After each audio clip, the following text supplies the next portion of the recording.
Dear Sherry, does THC need heat in order to be activated? In other words, if I just ate some raw cannabis, I would get high, right? My buddy says no.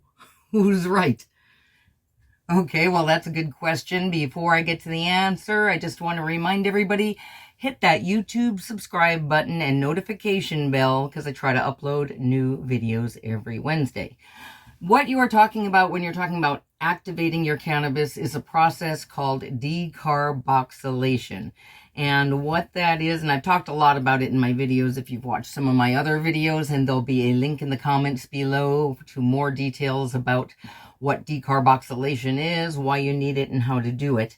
But yes, that activates your cannabis because raw cannabis does not contain any THC. So in the case of your question, your buddy is correct there. If it's new and fresh cannabis, if you just ate a bud of that, you're probably not going to get very high because there's little to no THC in it. It has not been activated or decarboxylated.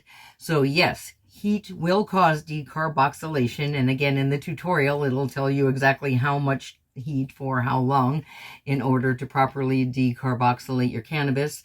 You can also buy gadgets like the Ardent FX that perfectly decarboxylate your cannabis with no guesswork, and there'll be a link to that in the comments below along with a coupon code.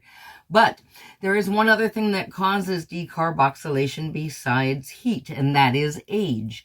So if you have really old cannabis, like one of the video questions I got was from somebody who found a 40-year-old stash, well, that's already decarboxylated because age over time has done the job. And it doesn't even have to be 40 years. Probably after a year or two, your cannabis is probably pretty well decarbed as well, especially if it hasn't been really properly stored.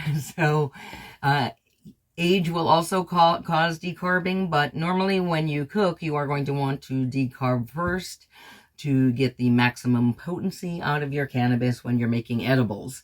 Now, when you smoke or you vape cannabis, of course, heat is being added by the heating element or by your lighter, so it decarbs in the process of being smoked as well. But yes, cannabis does need to be activated before you're going to feel it. If you just eat a fresh raw bud, you're probably not going to get much of a buzz from that. Hope this helps. I'll see you all next time. Eat your weed.